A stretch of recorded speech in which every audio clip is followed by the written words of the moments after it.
Welcome to ஆசான் easy Hindi channel. ஆசான் easy Hindi சேனலுடைய தேசபக்தியில் இந்த வாரம் நாம் பார்க்கும் சுற்றுலாத்தலம் வேடந்தாங்கல். இந்த வேடந்தாங்கல் சென்னையிலிருந்து சுமார் 75 கிலோமீட்டர் தூரத்தில் இருக்கின்றது. நாம் அனைவரும் அறிந்ததே, விதவிதமான பறவைகளை இங்கு நாம் பார்த்து ரசிக்கலாம். அருமையான ஒரு இடம். இங்கு பல வெளிநாடுகளில் இருந்தும் பலவிதமான பறவைகள் இங்கு வருகின்றன இல்லையா? பாகிஸ்தான், சைபீரியா, பங்களாதேஷ், பர்மா, இலங்கை, ஆஸ்திரேலியா போன்ற பல வெளிநாடுகளில் இருந்து வந்திருக்கும் இந்த விருந்தாளிகள் போன்ற அந்த பறவைகளை கண்டு கழிக்கலாம். பெலிக்கன், ஸ்டார்க், ஈக்ரெட், வாத்துகள், ஸ்பூன் பெல், டார்டர், இன்னும் பல விதமான பறவைகள் பல 100 மைல்கள் கடந்து உணவு மற்றும் இனப்பெருக்கத்திற்காக வேடந்தாங்கலுக்கு வருகின்றன. பரந்த ஏரி, அந்த ஏரிக்குள் இருக்கும் மரங்களில் தங்களுடைய கூடுகளை அமைத்து கொண்டு சத்தான உணவுகளை எல்லாம் உண்டு மகிழ்ச்சியோடு குடும்பம் நடத்துகின்றன. முட்டையிட்டு அடை காத்து குஞ்சு பொரித்து தங்கள் குடும்பத்துடன் தாய்நாடு நோக்கி பறந்து செல்கின்றன மகிழ்ச்சியாக. அந்த ஏரியை சுற்றிலும் 2 கிலோமீட்டர் தூரத்துக்கு நடைபாதை போடப்பட்டிருக்கின்றது. அங்கே நாம் உட்கார்ந்து ரசிப்பதற்கு பல பெஞ்சுகள், உயரத்தில் பறவைகளை பார்ப்பதற்கு டவர்கள், கூண்டுக்கள் சிக்காத இந்த பறவைகளை மிக மிக அருகில் பார்க்க முடியும். பறவைகளின் பல்வேறு விதமான ஒலிகள், ஏரியில் இரை பிடிப்பது, குஞ்சுகளுக்கு உணவு ஊட்டுவது, வானில் வட்டமிடுவது, கூட்டமாக பறந்து செல்வது என்ற அந்த பறவைகள் செய்யும் ஒவ்வொரு செயலும் அத்தனை அழகு.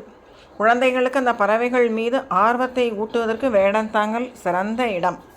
சரி, இது எப்படி செல்வது என்றால், சென்னை, தாம்பரம், செங்கல்பட்டிலிருந்து வேடந்தாங்கலுக்கு பேருந்து வசதிகள் இருக்கின்றன. வெளியூர் செல்லும் பேருந்துகளில் ஏறி செங்கல்பட்டு பட்டாளம் கூட் ரோடு என்ற நிறுத்தத்தில் இறங்கி கொள்ளலாம். அங்கிருந்து பஸ் வசதிகள் எல்லாம் இல்லை ஷேர் ஆட்டோ ஆகியவையும் இருக்கின்றன. சரணாலயத்தின் வாயில் வரை பேருந்து வசதி இருக்கின்றது. அருகில் உள்ள ரயில் நிலையம் செங்கல்பட்டு ரயில் நிலையம். விமான நிலையம் சென்னையிலிருந்து 56 கிலோமீட்டர். இது எப்பொழுது செல்லலாம், ரசிக்கலாம் என்றால், நவம்பர் முதல் மார்ச் வரை நல்ல சீசன். சில நேரங்களில் மே வரை கூட இந்த பறவைகள் இங்கு இருப்பது உண்டு. அதிகாலையில் அந்த பறவைகள் இரை தேடி செல்வது, மாலையில் கூடுகளுக்கு திரும்புவதை தவறவிடக்கூடாது. அரிய காட்சி. மாலை 3 மணியிலிருந்து 6 மணி வரை மிக அற்புதமாக இருக்கும் அந்த பறவைகளின் காட்சி. சரி, எங்கே தங்குவதென்றால் இங்கு தங்கி பார்க்க வேண்டும் என்ற அவசியம் இல்லை. காலையில் போய்விட்டு மாலையில் வந்து விடலாம். ஆனால் தங்க வேண்டுமென்றால் வெளியூரிலிருந்து வருபவர்கள் சென்னை கிண்டியில் உள்ள குழந்தைகள் பூங்கா அல்லது தேனாம்பேட்டையில் உள்ள வனக்காவலர் விடுதி மூலம் வேடந்தாங்கலில் ஓய்வு அறைகளை முன்கூட்டியே பதிவு செய்து கொள்ளலாம். குறைந்த கட்டணமே. உணவும் நமக்கு ஏற்பாடு செய்து தருவார்கள். சரி, உணவு என்றால் பெரிய உணவு விடுதிகள் எதுவும் வேடந்தாங்கலில் இல்லை. மிகச்சிறிய உணவகங்கள் உண்டு. அங்கே எலுமிச்சை, தயிர் சாதம், இட்லி, பஜ்ஜி, போண்டா, ஸ்நாக்ஸ் ஐட்டங்கள், டீ, காஃபி, குளிர்பானம் இவை அனைத்தும் கிடைக்கும். அந்த சீசனுக்கு ஏற்றவாறு மே மாதம் என்றால் மாம்பழம், நுங்கு, கொய்யா போன்றவையும் கிடைக்கும். இங்கு குடிநீர், கழிப்பிட வசதியெல்லாம் இருக்கின்றன. பைனாக்குலர் போன்றவையும் வாடகைக்கு கிடைக்கும். இதற்கு அருகே உள்ள இடம் வேடந்தாங்கலிலிருந்து 9 கிலோமீட்டர் தூரத்தில் கரிக்கிழி என்ற இன்னொரு பறவைகள் சரணாலயம் இருக்கின்றது. அதையும் பார்த்து ரசிக்கலாம். ஆகவே உங்கள் அனைவருக்குமே பிடித்திருக்கும் இந்த வேடந்தாங்கல் பறவைகள் சரணாலயம் கண்டிப்பாக நாம் சென்று பார்த்து ரசிக்கக்கூடிய ஒரு இடமாகும். அனைவரும் பார்த்து ரசிப்போம்.